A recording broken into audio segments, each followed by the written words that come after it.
Hello everyone, myself Sabayasan. I am a safety officer at present location 7/1 and 7/2. And according to our monthly schedule training, today we are conduct about work at height safety. So work at height safety में आज हम अपने workers को, जो भी हमारे workers यहाँ पे प्रेजेंट है, इसको हम लोग फुल बॉडी हार्नेस के बारे में समझाएंगे कि फुल बॉडी हार्नेस का कैसे इंस्पेक्शन करना है, कैसे उसका यूज करना है और कैसे हमको ऊपर चढ़ने के लिए यूज में लाना है। ठीक है, तो ये हमारा फुल बॉडी हार्नेस और ये इसमें हमारा दो पार्ट है। कितने पार्ट है इसमें? दो पार्ट है। एक पार्ट हमारा हो गया लैनियार्ड, ठीक है, और दूसरा पार्ट हमारा हो गया बॉडी पार्ट। लैनियार्ड के बारे में जानेंगे कि लैनियार्ड्स में हमें क्या क्या देखना। लैनियार्ड्स में हमारा ये आता है स्नैप हुक। क्या नाम है इसका? Snap hook. Snap hook. Snap hook जो होता है सबसे इम्पोर्टेंट पार्ट होता है। स्नैप हुक पे ही हमारा जो भी और सेफ्टी है वो टिका हुआ होता है, हमारे स्नैप हुक पे, हमारा लैनियार्ड पे। ठीक है, ये हमारे पास दो लैनियार्ड वाले सेफ्टी बेल्ट है अभी हमारे पास। तो देखिए इसका जो यूज है हमें ये काम कर रहा है, ये हमको चेक करना है इसमें कि ये काम सही से कर रहा है कि नहीं कर रहा है। ठीक है, और इसी के साथ में आपका स्नैप हुक का एक लॉक दिया हुआ है। देखिए ये छोटा सा लॉक है, अगर ये लॉक को हम प्रेस नहीं करेंगे तो ये हमारा अनलॉक नहीं होगा। ठीक है, और इसी को हम अगर प्रेस कर देंगे तो ये हमारा अनलॉक हो जाएगा। समझ में आ रहा है बात? तो हमें इसको देख लिए और इसके बाद देखिए अब बारी ये हमारा इसी में आता है, हमारा लैनियार्ड में ही अटैच है हमारा ये शॉक ऑब्जर्वर। क्या है ये? शॉक ऑब्जर्वर हमें कैसे प्रोटेक्ट करता है? ये हमें जब भी ऊपर से हम बाय मिस्टेकली फॉल करते हैं तो ये हमें कैसे बचाता है? और ज़्यादा झटका न लगे। क्या हो? ज़्यादा झटका हमें न लगे, उससे ये हमें रोकता है। ठीक है, ज़्यादा तेजी झटके में हम नीचे गिरेंगे तो ये उसको एब्जॉर्ब कर लेगा, यानी ये धीरे धीरे हमें गिरने देगा और हमारे जो बॉडी पार्ट्स है उसको ज़्यादा तेज झटका नहीं लगेगा। ठीक है, चलिए नेक्स्ट हमारा है, ये हमारा बॉडी पार्ट्स है। अब इस बॉडी पार्ट्स में क्या क्या आता है? तो देखिए बॉडी पार्ट्स में हमारा पहले शोल्डर स्ट्रिप आता है ना, शोल्डर स्ट्रिप आता है, दो शोल्डर स्ट्रिप, उसके बाद हमारा चेस्ट स्ट्रिप आता है, उसके बाद हमारा थाई स्ट्रिप आता है। तो हमें इसमें क्या क्या देखना होगा? तो सबसे पहले हमें देखिए डीलिंग होता है हमारा पीठ पर। क्या है ये? डीलिंग।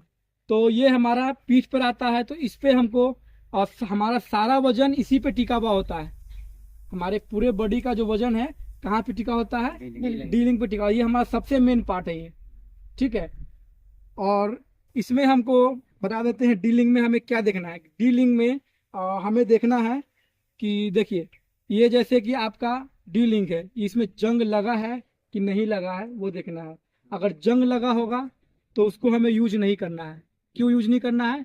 क्योंकि अगर जंग लगा हुआ है तो फिर ये जो आपका स्ट्रिप है ये कमजोर पड़ जाएगा। ठीक है, जंग लगने से क्या होगा? ये कट जाएगा, धीरे धीरे ये कमजोर हो जाएगा और आप इसको यूज करोगे तो ये आपके लिए नॉट सेफ फॉर यूज है। क्या है ये? Not safe for use. Not safe for use, क्योंकि अगर आप इसके ऊपर पूरा सारा वजन आपका इसी पे टिका हुआ है, अगर इसमें जंग लग गया और ये आप लेके ऊपर चढ़ गए, ये कमजोर हो गया, अगर आप फॉल किए तो ये झटके में पूरा अलग हो जाएगा ये, और आप सेफ नहीं हो इसके लिए।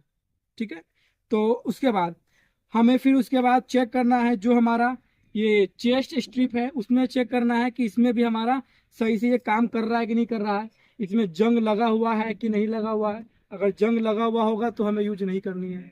इसका जो स्टिच है, ये सिलाई इसका सही से है कि नहीं है, कि सिलाई इसका उखड़ा हुआ है, ये भी हमें इंस्पेक्ट करना है।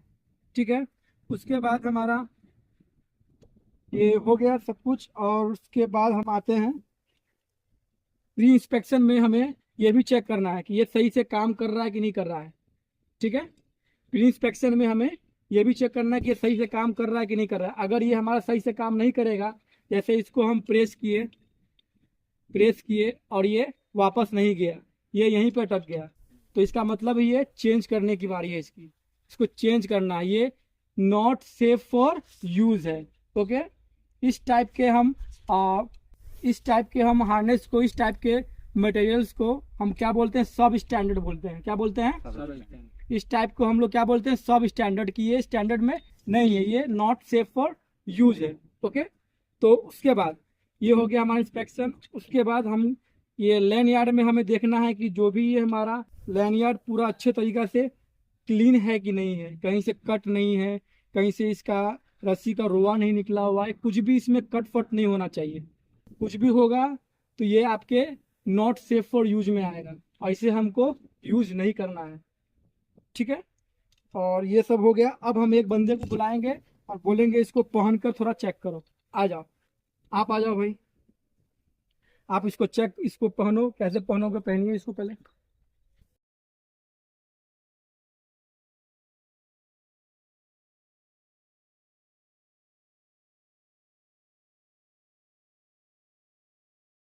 चलिए देखिए, अब जैसे कि ये हमारे वर्कर है, इन्होंने पहन लिया। अब देखिए हमें और क्या चेक करना है, थोड़ा सा इधर आ जाइए, इधर देखिए। हमें चेक करना है कि ये हमारा ज़्यादा टाइट नहीं होना चाहिए। अगर हम सेफ्टी बेल्ट पहने हुए हैं तो ज़्यादा ये टाइट नहीं, हमें चेक कैसे करना है, तो आपका जो 4 उंगली है ये इसमें जाना चाहिए।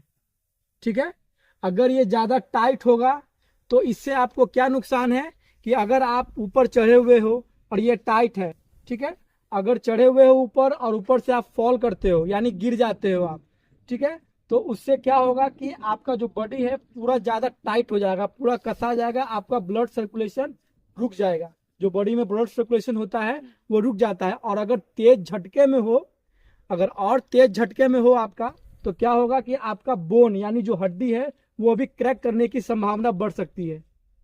तो इसीलिए हमें ज़्यादा टाइट नहीं रखना है। उसके बाद और चेक करना है कि 4 उंगली से हमारा अंदर 4 उंगली जा रहा है कि नहीं जा रहा है, और ज़्यादा हमें ढीला भी नहीं रखना है।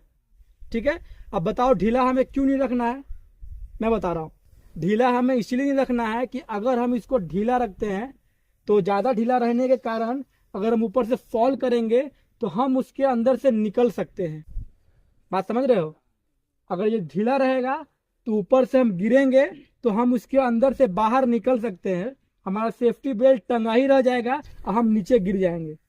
बात समझ में आ रही है। तो इसीलिए कह रहे हैं कि आपको अपने काम करने से पहले हमारा सबसे मेन पार्ट, आप हाइट पे काम करते हो, सबसे पहले आपको ये लगाना बहुत ज़रूरी है। और उसके बाद सबसे इम्पोर्टेंट चीज़ है कि आप इसको जो हुक करते हो, ये आपका स्नैप हुक है, आप इसको हुक करते हो, ये डबल सेफ्टी है। एक सेफ्टी हम इसको यहाँ हुक कर दिए और दूसरा हमें सेम एंकरिंग पॉइंट पे नहीं करना है, हमें दो लेनियार्ड मिला हुआ है तो हमें 2 एंकरिंग पॉइंट चूज करना है। क्योंकि एक एंकरिंग पॉइंट पे हम अगर काम करते हैं तो वो कभी भी एक एंकरिंग पॉइंट पे हम भरोसा नहीं कर सकते हैं, और कभी भी वो गिर सकता है, कुछ भी हो सकता है। वो हम यहाँ एंकरिंग किए और वहाँ से वो ले नीचे गिर जाएगा उसके साथ साथ, तो क्या करेंगे हम, सेफ है नहीं है। ये डबल सेफ्टी आपके पास में है, कभी भी इसको सेम एंकरिंग पॉइंट पे साथ में एंकरिंग नहीं करना है। एक को एंकरिंग इधर करना है तो दूसरा को दूसरे वाले पे एंकरिंग करना है। समझ में आ गया। के बाद और एंकरिंग के बाद एंकरिंग पॉइंट है, जैसे ये हमारा स्नैप हुक है, ये हमेशा हमें एंकरिंग पे ही रखना ही है। 2 में से एक आपका एंकरिंग पे ही होना चाहिए।